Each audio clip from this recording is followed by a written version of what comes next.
tiga sektor saja. Sektor pertama perbaikan jalan. Sektor kedua perbaikan ruang kelas SD atau SMP rusak. Yang ketiga layanan kesehatan. Ada yang nyeletuk barusan MTS, bagaimana? MTS di bawah urusan Kementerian Agama. Yang di bawah langsung bupati, di bawah Disdik adalah TK, SD, dan SMP. SMA, SMK menjadi urusan provinsi. MI, MTS, MA menjadi di wilayah urusan Kementerian Agama. Jadi ada pembagian urusan. Maka dalam pembagian urusan jalan pun sama. Ada jalan nasional diurus APBN, ada jalan provinsi diurus gubernur, ada jalan kabupaten diurus bupati, ada jalan desa diurus APBD oleh Pak Kades. Dalam data yang diterima oleh saya dari PU, saat ini jalan kabupaten sepanjang 1230 km dalam kondisi layak pakai 56%, 44% rusak. Artinya ada 526 km rusak. 1 km menurut PU dengan lebar antara 4 sampai 5 meter, maka kebutuhan anggaran per kilometer tidak kurang dari 4 miliar. Berarti kalau ada 500 kilo rusak lebih dikali 4 miliar, maka kurang lebih butuh 2 triliun untuk memperbaiki jalan yang rusak. Karena kita tahu PAD kita 1 tahun dari masyarakat hanya 120 miliar. Kita punya potensi pembangunan dari dari offset pajak, yaitu dari pajak kendaraan bermotor yang banyak motor pajaknya, yang bayar pajak mobilnya hanya 76 miliar. 10% dibagi ke desa, kurang lebih berarti ada 7,6 miliar. Dibagi 361 desa, hanya ke desa kebagian 21 juta. Berarti ada 64 miliar. 64 miliar kalau dibagi 4, berarti 60 dibagi 4, hanya 15 kilometer yang bisa terbangun setiap tahun, sementara yang rusak 500 meter. Kalau 500 kilometer dibagi 5 tahun, setahun harusnya minimal 100 kilometer. Maka saya tahun depan sedang merancang untuk mencari pembiayaan agar opsi pajak dari pajak kendaraan bermotor bisa kita tarik di awal tahun penyusunan APBD 2026. Kalau ada 64, paling tidak dikali 5, minimal kita bisa mengumpulkan di angka 300 miliar. Kalau 300 miliar, paling tidak saya bisa mengikhtiarkan agar bisa dibangun sekurang-kurangnya di 2026, kurang lebih di angka 150 km bisa terbangun jalannya. Salah satu yang sedang saya ikhtiarkan di perubahan ini, satu, jalur Derah Cilalong sekarang sedang tayang lelang ya. Di perubahan sekarang sedang kita susun dari kegiatan-kegiatan yang kita rasionalisasi. Salah satunya pengadaan mobil bupati kita coret, rehab pendopo kita coret, kegiatan kunjungan-kunjungan, bintek, sosialisasi kita coret, belanja pegawai kita coret untuk menutup defisit kita yang 94 miliar. Maka dari dikumpulkan tadi itu, alhamdulillah insya Allah sekarang RAPBD sudah masuk ke DPRD. Hari kemarin dibacakan oleh Pak Wakil Bupati. Saat ini sedang ada paripurna untuk pandangan umum. Maka insya Allah dalam perubahan ini di akhir tahun kurang lebih ada 17 ruas yang sudah kami masukkan list prioritas untuk dibangun dalam tahun ini. Barusan saya masuk di itu. Saya nggak tahu ruasnya, atau ini ruasnya yang barusan saya lewati sepertinya warung Ngobok Cimanisan gitu ya. Iya. Betul tidak? Betul. Barusan sudah saya lewati, jadi tidak usah diomongin, saya sudah ngerasa ini Mas. Jadi salah satu yang saya masukkan dalam opsi pajak yang berbiaya dari rencana kita pinjaman dari SMI. Salah satu ruas yang kita akan masukkan untuk dibangun di 2026 adalah Warung Legok Cimanisa. Sumbernya dari mana? Dari option pajak. Option pajak itu apa? Dari roda 2, roda 4, pajak kendaraan bermotor. Tapi data yang saya miliki, pemilik motor dan mobil di Kabupaten Tasik yang aktif bayar pajak hanya 40%. 60%-nya nunggak bayar pajak. Saya belum bisa mendisiplinkan itu karena masyarakat di mana-mana jalannya masih rusak.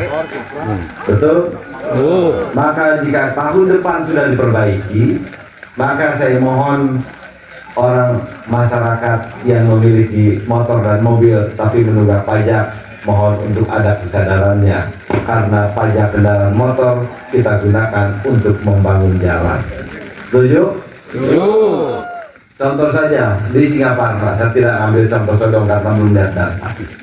Singaparna, motor dan mobil yang bayar aktif untuk pajaknya 9.000, 15.000 nunggak bayar pajak. Kayaknya nanti lihat Pak Camat sudah dikasih catatannya, Sodong juga sepertinya begitu. Berapa yang punya mobil, berapa yang punya motor, berapa yang bayar pajak, dan berapa yang tidak bayar pajak. Nah, karena apa? Harus saya sampaikan, karena kita isu yang paling utama hari ini adalah jalan di mana-mana rusak. Tapi rusak jalan itu bukan karena Cecep jadi bupati 3 bulan, bukan. Jadi udah rusaknya udah lama, karena dibiarkan. Maka bertahap saya mohon doa dan mohon kesabarannya. Kami akan melakukan ikhtiar fokus 2 tahun anggaran kita tidak akan banyak dulu dibagi-bagi ke mana-mana. Kita fokusnya akan difokuskan ke 3 hal. Pertama, jalan. Yang kedua, ruang kelas TK, SD, SMP. Yang ketiganya, untuk layanan kesehatan, baik di rumah sakit atau di puskesmas. Bukan yang lain tidak ada, tapi SPM, standar pelayanan minimum. Begitu juga saya ke Pak Kades yang baru dilantik. Saya titipkan APBD Cipaingin, jangan dulu banyak dibagi-bagi kemana-mana. Akhirnya nanti nggak jadi semua. Fokuskan dulu persoalan yang paling utama. Apa persoalan di sini? Tadi saya mendengar jalan, berarti fokuskan di jalan. Setuju? Maka bagi yang minta ini, minta itu, ada tim sukses ini, minta itu, pokoknya mohon maaf, kita semua sepakati fokus itu. Yang berikutnya saya ingin menitipkan pesan. Pak Kades ini manusia biasa sama dengan saya, sama dengan kita semua. Al-insan mahalul fatwanis ya. Manusia tempat hilaf, tempat salah. Jika betul, jika benar, ikuti. Jika salah, ingatkan.